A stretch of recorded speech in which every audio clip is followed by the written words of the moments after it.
चला तर मग आज आपण बनवूया हरभऱ्याच्या डाळीचं पिठलं। त्याच्यासाठी मी एक कांदा घेतलेला आहे, 4 मिरच्या घेतलेल्या आहेत, थोडासा कढीपत्ता आणि 4 लसणाच्या पाकळ्या। त्याला आपण बारीक करून घेऊयात। मी 1 वाटी हरभऱ्याची डाळ घेतलेली आहे भिजवलेली, ती पण आपल्याला मिक्सर मध्ये बारीक करून घ्यायची आहे। थोडीशी डाळ मोठी राहिली तरी चालेल। आता मी कढईमध्ये तेल टाकलेलं आहे, 1 पळी तेल टाकलेले आहे। नंतर आपण अजून टाकू शकतो अर्धा चमचा मोहरी। मोहरी तडतडली की मग त्याच्यामध्ये आपण अर्धा चमचा जिरं, थोडंसं हिंग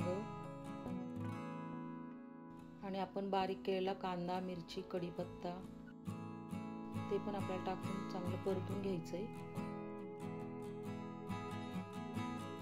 आपण थोडीशी हळद टाकूया त्याच्यामध्ये।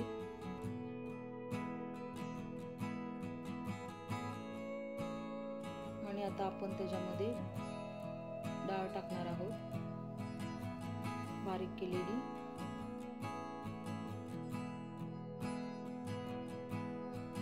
सर्व मिक्स करून घ्यायचंय आपल्याला।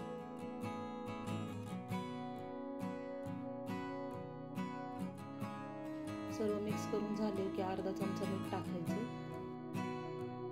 कोथिंबीर थोडीशी,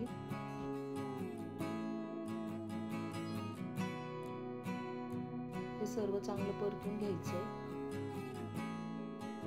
आणि 10 मिनिटं आपल्याला झाकण ठेवायचं। 10 मिनिटं झाले की आपल्याला त्याला चांगलं परतून घ्यायचंय। ही रेसिपी अगदी सोपी आहे, झटपट होणारी। तुम्ही ही रेसिपी नक्की ट्राय करा आणि अशा सोप्या रेसिपीज बघण्यासाठी तुम्ही माझ्या चॅनलला सबस्क्राइब करा।